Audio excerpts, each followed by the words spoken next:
Assalamualaikum warahmatullahi wabarakatuh.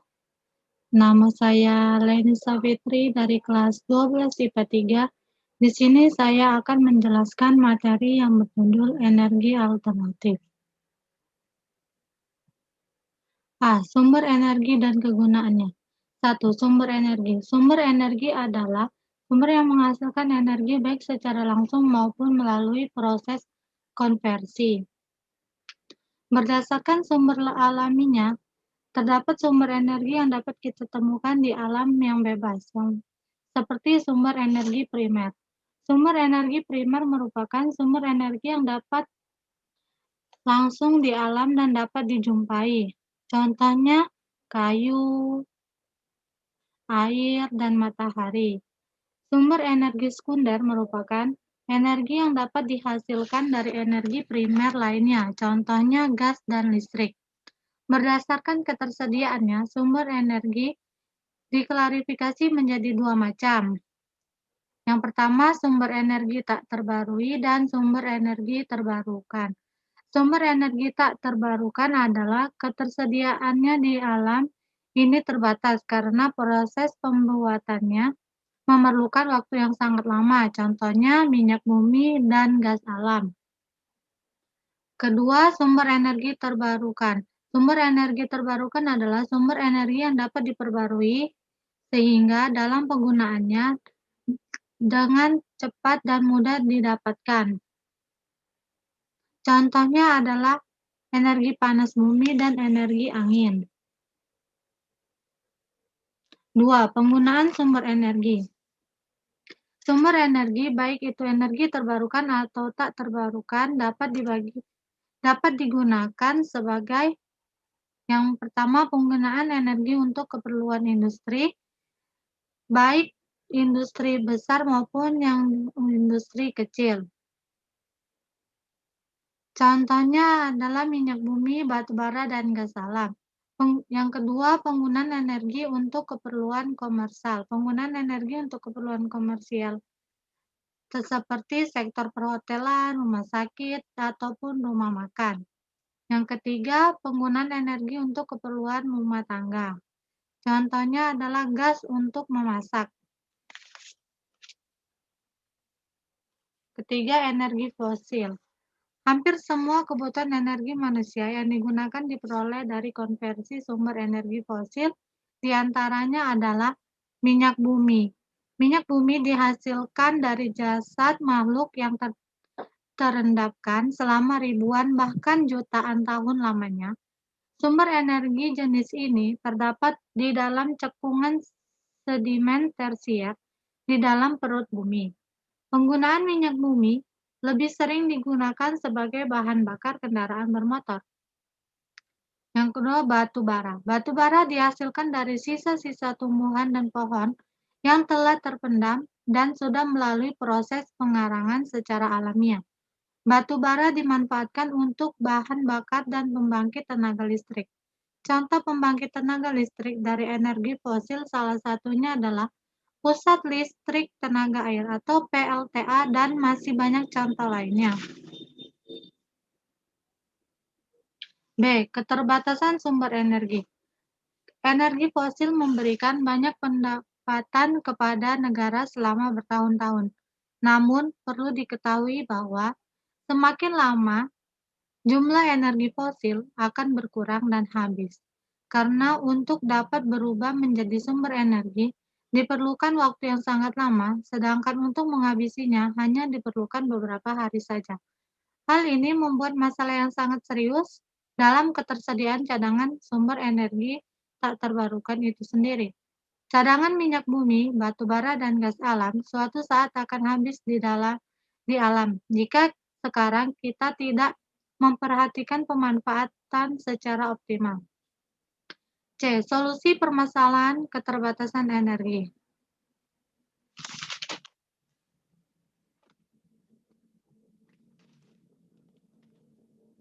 Krisis energi dan berbagai pencemaran berdampak negatif bagi lingkungan dan kehidupan manusia. Dari permasalahan tersebut, mengharuskan kita untuk mencari solusi dalam mengatasi permasalahan tersebut. Secara umum, solusi untuk mengatasi permasalahan akibat energi sebagai berikut. Yang pertama, penghematan energi. Dengan cara melakukan penghematan energi, kita dapat mengatasi krisis energi. Penghematan energi dapat menyebabkan berkurangnya biaya, meningkatnya nilai lingkungan, keamanan negara, keamanan pribadi, dan kenyamanan.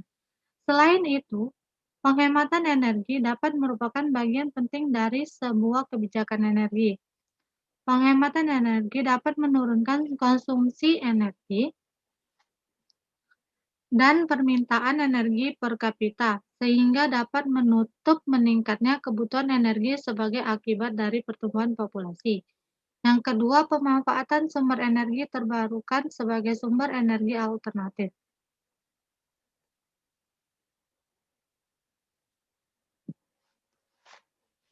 Sumber energi terbarukan di Indonesia yang layak dikembangkan adalah sebagai berikut. Yang pertama, biomasa. Biomasa yaitu bahan organik yang dihasilkan dari proses fotosintesis, baik berupa produk maupun buangan. Contohnya, limbah pertanian, kayu, dan tanaman energi seperti gandum. Yang kedua, tenaga surya. Tenaga surya dapat digunakan untuk pemanasan rumah, pencahayaan, dan pendingin, pembangkit listrik, serta berbagai proses industri lainnya. Yang ketiga, biofuel. Biofuel yaitu sumber energi terbarukan yang berupa bahan bakar cair, padat, dan gas yang dihasilkan dari bahan organik.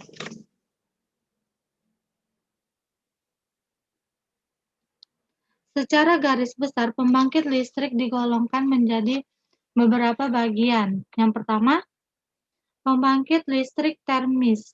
Pembangkit listrik termis adalah PLTS. Uap air yang bertekanan tinggi digunakan untuk menggerakkan turbin. Kemudian, turbin menggerakkan generator dan generator menghasilkan listrik.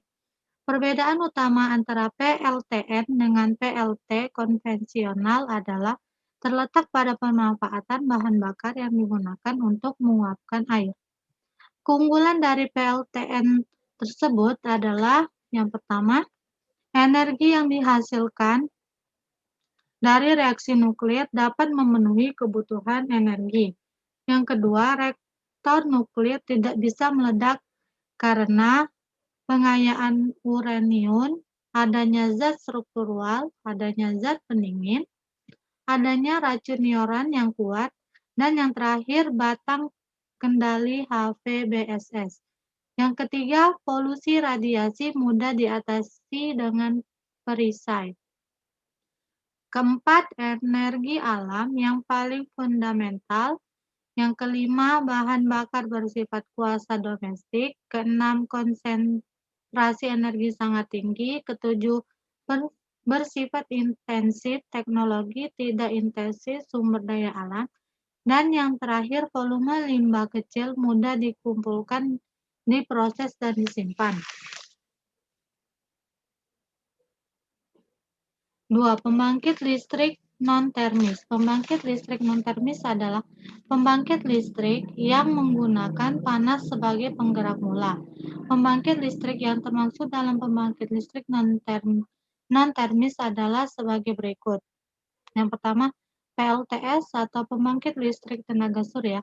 Secara umum, ada dua cara pembangkit listrik tenaga surya untuk menghasilkan energi. Yang pertama, pembangkit listrik surya termal, dan yang kedua, pembangkit listrik surya fotovoltaik. Pembangkit listrik surya termal, dalam pembangkitan ini, energi cahaya matahari akan digunakan untuk memanaskan suatu fluida, yang kemudian fluida tersebut akan memanaskan air. Air yang panas akan menghasilkan uap yang akan digunakan untuk memutar turbin sehingga dapat menghasilkan energi listrik. Sedangkan pembangkit listrik surya fotovoltaik, pembangkit jenis ini memanfaatkan sel surya untuk mengonversi radiasi cahaya menjadi energi listrik secara langsung.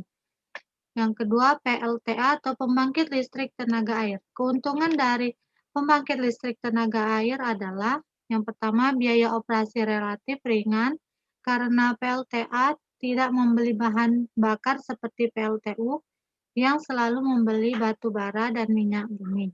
Yang kedua, ramah lingkungan karena tidak dihasilkan gas atau limbah buangan dalam proses produksinya. Yang ketiga, perawatan mudah, hanya membersihkan sampah yang terdapat pada air bendungan. Yang keempat, waktu starting cepat untuk mencapai daya listrik yang diinginkan. Dan yang terakhir, efisiensi yang tinggi.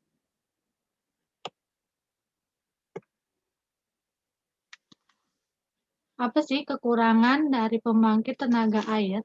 Kekurangannya adalah biaya pembangunan relatif besar, lokasi PLTA jauh dari kota, operasinya tergantung pada ketersediaan sumber air.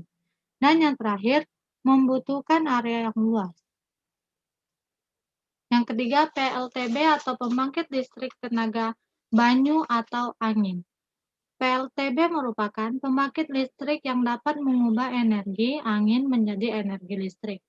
Energi angin memutar turbin angin yang berputar juga menyebabkan berputarnya rotor generator sehingga dapat menghasilkan energi listrik. Yang keempat, PLTMH atau pembangkit listrik tenaga mikrohidro. PLTMH merupakan pembangkit listrik dalam skala kecil dengan memanfaatkan tenaga air.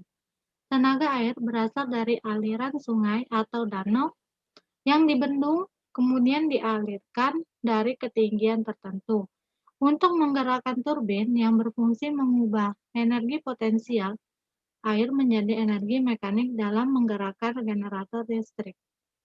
Ada juga keunggulan yang dimiliki dari PLTMH adalah yang pertama, PLTMH menghemat dana yang cukup besar. Yang kedua, teknologi yang handal dan kokoh sehingga mampu beroperasi lebih dari 15 tahun. Yang ketiga, teknologi ramah lingkungan. Dan yang terakhir, efisiensi tinggi mencapai 70-85%. Sekian yang dapat saya sampaikan. Assalamualaikum warahmatullahi wabarakatuh.